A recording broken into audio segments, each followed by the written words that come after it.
Buen día, mi nombre es Juliana Rosso y junto con mis compañeros vamos a hablar sobre el tema de la expresión verbal y no verbal en el contexto educativo y en general en la formación universitaria.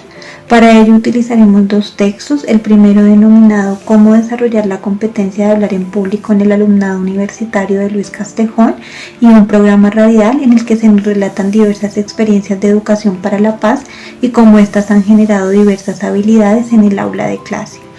Para profundizar en el tema, debemos hablar de las estadísticas que se han generado acerca del miedo colectivo a hablar en público. Nos mencionan que al menos el 95% de personas en algún momento de sus vidas han rechazado un trabajo, ya que deben hacer una intervención constante en exposición o hablar en público de manera recurrente. Esto nos genera algunas situaciones a nivel social y psicológico en el que el miedo constante a hacer el ridículo o algunas situaciones a nivel psicológico, tales como traumas o situaciones de infancia, pues han generado que la gente cada vez genere una situación reacia en hablar en colectivo. Es por ello que Luis Castejón nos propone una metodología que como docentes podemos utilizar tanto en el ámbito universitario como en educación básica para estimular en nuestros estudiantes las habilidades necesarias para hablar en público. El primer paso es seleccionar el tema, es decir, qué tema voy a exponer, qué voy a hacer en mi presentación, consultar diversas fuentes bibliográficas que me generarán cierta seguridad a mí para ya desarrollar mi presentación de la manera más adecuada posible. El segundo paso es seleccionar los objetivos, qué quiero lograr con esto, qué voy a despertar en el público al que le voy a hablar, cómo me va a ayudar a mí esta presentación en los diversos ámbitos de mi vida. El tercero es el ajuste al público, es decir, quién es el público al que le voy a hablar, qué profesión desarrollan, son niños, adolescentes, adultos, cómo les va a llegar este tema, para qué les va a servir. Y el ajuste personal, en el que yo voy a seleccionar esa información o de esa información que voy a generar y de esta presentación que puedo obtener para mí a nivel personal, a nivel social y en general a nivel holístico como ser humano. Los dejo con mis compañeros quienes desarrollarán un poco más el tema a profundidad acerca de este texto y de las experiencias de educación para la paz del podcast y del programa radial. Muchas gracias. Cordial saludo, mi nombre es Alejandra Forero y a continuación vamos a dar continuidad del tema abordado de la expresión verbal y no verbal en el contexto educativo, específicamente en una formación universitaria. Es importante comprender que ambas formas de comunicación son fundamentales para poder transmitir ideas, emociones y mensajes efectivos. A continuación vamos a describir brevemente cómo se aplican estas formas de expresión en la formación universitaria. Número 1. Expresión verbal. Clases magistrales. Los docentes utilizan la expresión verbal para poder impartir conocimientos, explicar conceptos, plantear preguntas y poder fomentar el debate en el aula. Número 2. Explicaciones detalladas. Los docentes utilizan un lenguaje claro y preciso para poder explicar temas complejos y así poder facilitar la comprensión de los estudiantes. Participación activa. Los estudiantes pueden expresar sus ideas, plantear sus dudas y participar en discusiones durante las clases, seminarios y debates. Expresión no verbal.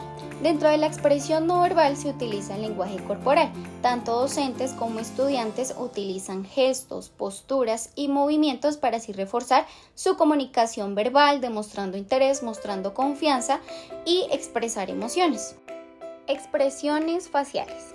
Dentro de las expresiones faciales, como poder sonreír o fruncir el ceño o mostrar sorpresa, también son importantes para poder transmitir emociones y actitudes durante la interacción en el aula. Contacto visual. Mantener un contacto visual adecuado es crucial para demostrar atención, respeto y conexión con el interlocutor, ya sea durante una presentación, una conversación o una discusión. Finalmente, para poder concluir, en el contexto educativo universitario, tanto la expresión verbal como la no verbal juegan un papel clave e importante en el proceso de enseñanza y aprendizaje. Una comunicación efectiva y asertiva contribuye a crear un ambiente de aprendizaje positivo, favoreciendo así la comprensión de los contenidos académicos, promoviendo la participación activa de los estudiantes. Muchas gracias. Buenos días, mi nombre es Walter Sepúlveda Gómez, soy estudiante de la especialización de Pedagogía y Aprendizaje Autónomo. El día de hoy quiero conversar un poco sobre la habilidad comunicativa, que es el conversar, el dialogar.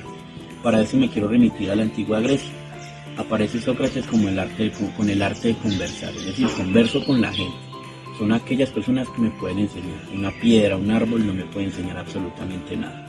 Luego aparecen los sofistas, donde muestran que la virtud hace parte de cómo converso, cómo hablo, cómo dialogo, cómo interactúo con las personas y sobre todo cómo puedo convencer a los demás que lo que estoy diciendo es cierto. Es decir, la argumentación. ¿Sí? Es preocupante cómo se ha perdido eso hoy en día en los establecimientos educativos. Aunque el texto se remite netamente a la universidad, también deja claro que llevar estudiantes a la universidad con ese tipo de falencias es un problema grande. Es por eso que es importante crear estrategias desde preescolar, primaria y bachillerato para que estos chicos sean funcionales en esta competencia o en esta habilidad para el desarrollo de su vida personal o su vida laboral y obviamente sobre su vida académica. Cordial saludo, soy Víctor Fabián Molina Murillo y ahora vamos a ver uno de los problemas de la comunicación oral en el ámbito educativo que tienen que ver con que no se le dé importancia. ¿Por qué no se le da importancia? Porque se considera que ya todos saben hablar, porque no se promueve el uso creativo de la oralidad, sino es una interacción instrumental. No se desarrollan procesos intencionados de formación en expresión oral. Se desconocen los diferentes aspectos relacionados con una adecuada expresión oral.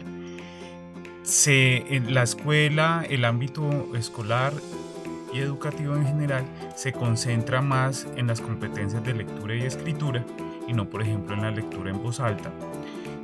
Hay pena y miedo y en poblaciones jóvenes puede haber presión social para no hablar por miedo también de las burlas. ¿Qué podemos hacer? Desarrollar una pedagogía de la expresión oral. ¿Cómo? Motivando el trabajo en grupos pequeños, generando interacciones comunicativas orales significativas, promoviendo el desarrollo de competencias orales a través de debates, concursos, programas de radio y promover interacciones de comunicación oral en la vida cotidiana de carácter efectivo y respetuoso. Gracias.